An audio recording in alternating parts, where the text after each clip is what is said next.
آفاق کے ہر ہر گوشے میں۔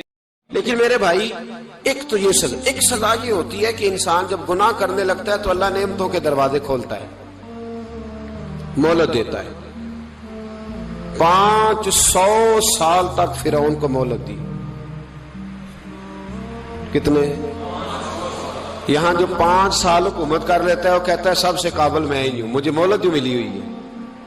500 سال مہلت دی اللہ تعالیٰ نے، اور فرعون کی قوم پر پتہ عذاب کس طرح کے آئے تھے؟ ٹڈیاں مسلط کر دی اللہ نے۔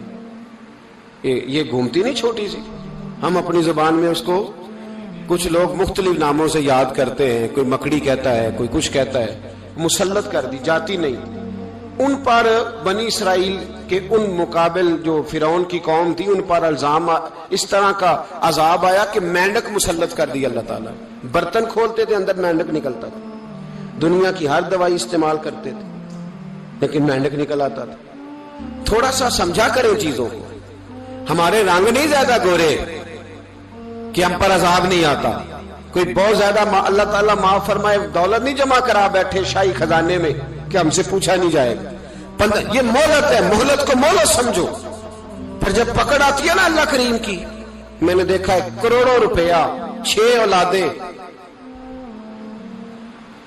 ایک شخص کے بچے باہر سے آ رہے تھے، وہ بندہ بیمار تھا، مجھے کہنے لگا حضرت جی دعا کریں میں ان کے آنے سے پہلے مر جاؤں ورنہ آ کے مجھے مار دیں گے، دعا کریں۔ اتنی بے سکونی، کروڑوں روپیہ پڑا ہے تو یہ عذاب نہیں؟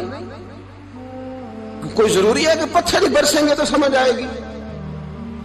یہ جو سگا بیٹا بوڑھے باپ کے قریب سے گزر جاتا ہے، سلام نہیں لیتا تو اس کو عذاب نہیں سمجھتے؟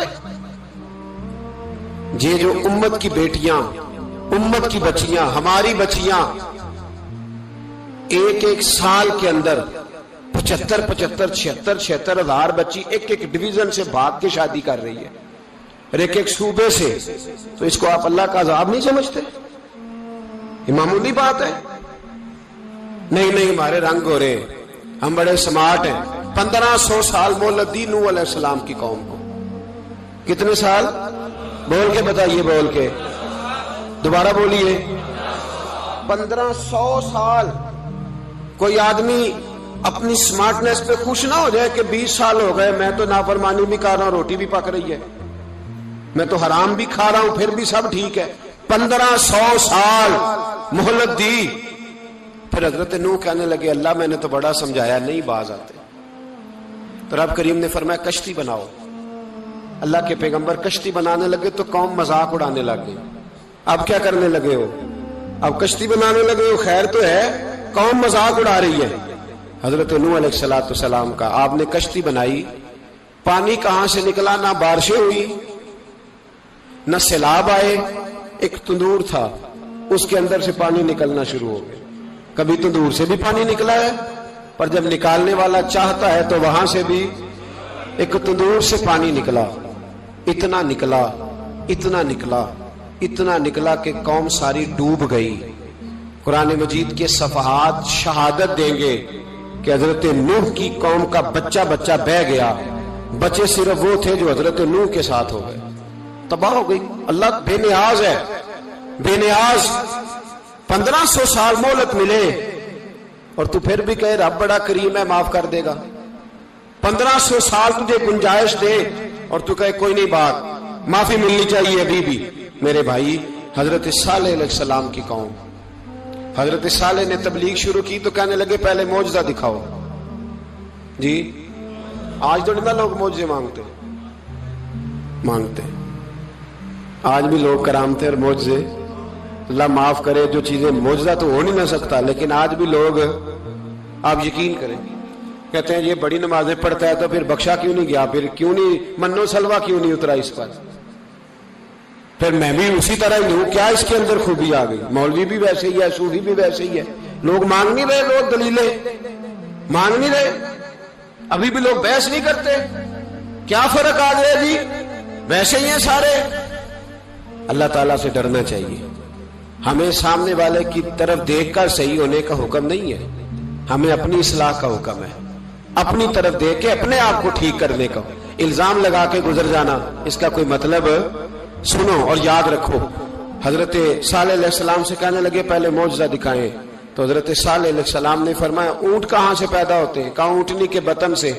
فرمایا آؤ میں تمہیں پہاڑ کے اندر سے اونٹنی پیدا کر کے دکھاتا ہوں. کہاں سے؟ پہاڑ کے اندر سے. حضرت نوح ساتھ لے کے گئے تو پہاڑ کے اندر سے اونٹنی نکلی اور اونٹنی بھی گابن تھی, اس کے پیٹ میں بچہ. اور اونٹنی اتنا دودھ دیتی تھی کہ ساری بستی دودھ پی جاتی تھی, پھر بھی دودھ بچ جایا کرتا تھا. لیکن حضرت نوح علیہ السلام نے فرمایا تم نے دیکھ تو لیا یہ اسے, یہ جتنا دودھ دے گی روٹی بھی اتنی کھائے گی. ایک دن تم سارے پانی پیو گے, ایک دن یہ سارا پانی پیا کرے گی. ایک دن تم سارے باقی جانوروں کو گھاس کھلاؤ گے, ایک دن یہ اونٹنی. اور اونٹنی کا نام کیا؟ ناقۃ اللہ, اللہ کی اونٹنی. کس کی اونٹنی؟ نام کیا ہے؟ اللہ کی. یہ اللہ کی اونٹنی ہے. تو حضرت نوح علیہ السلام کی اونٹنی. فرمایا اس کی بے ادبی نہ کرنا.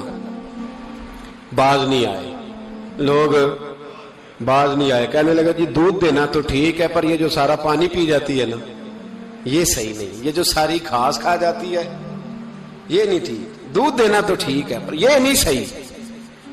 آپ نے فرمایا اسے کچھ نہ کہنا, اللہ کی اونٹنی ہے. میں کہا کرتا ہوں ان لوگوں نے ناقۃ اللہ کی بے ادبی کی. حضرت نوح علیہ السلام کی اونٹنی کی ٹانگیں کاٹ دی, صالح علیہ السلام کی. اور دیکھو اللہ بڑا بے نیاز ہے, اگر پیدا کرنا جانتا ہے تو حفاظت کرنی نہیں جانتا. لیکن رب کریم نے فرمایا نہ کرنا. انہوں نے ان کے پیر کاٹ دیے, کانوں پہ چھریاں لگائیں. اونٹنی جب مر گئی, اونٹنی اللہ تبارک و تعالیٰ کی اونٹنی جب مر گئی تو حضرت صالح علیہ السلام کی قوم پر رب کریم نے زلزلہ بھیجا. اذا زلزلت الارض زلزالہا, جب زلزلے آئیں گے اور جب ان کا زلزلہ آنا زلزلہ آتا ہے نا, کیا کرتی ہے قوم؟ لا الہ الا اللہ, لا الہ الا اللہ, کلمے جاری ہو جاتے. بلکہ ایک دفعہ ایسا بھی ہوا کہ مسجدوں میں اعلان ہونے لگے زلزلہ آ رہا ہے. جو فجر کے لیے نہیں اٹھے زلزلے کے لیے وہ بھی اٹھ گئے. جن کا دعویٰ ہے نا میری سویرے آنکھ نہیں کھلتی, ان کی لگی نہیں کتنے گھنٹے, بعد میں بھی نہیں لگی. ٹی وی پہ اعلان ہوتے رہے کوئی نہیں آ رہا, سو جاؤ چپ کر کے. لیکن آنکھ لگی. موت سے تو ڈرتا ہے, اللہ سے ڈرتا ہی نہیں. موت کا خوف ہے, رب کا نہیں. زلزلہ آیا, ساری قوم تباہ ہو گئی. بتاؤ اگر ناقۃ اللہ کی گستاخی ہو تو اللہ ناراض ہو جاتا ہے, اور اگر اولیاء اللہ کی ہو, اگر اولیاء اللہ کی ہو تو رب ناراض نہیں ہوتا. شرم نہیں آتی لوگوں کو داتا صاحب کی بے ادبی کرتے, شرم نہیں آتی لوگوں کو غوث اعظم کی گستاخی کرتے, حیا نہیں آتی جنہوں نے دین پھیلایا ان کی بے ادبی. میں درد سے کہتا ہوں, رو کے کہتا ہوں, اور اگر کلیجہ پھٹ سکے تو میں دکھاؤں زخم کتنے.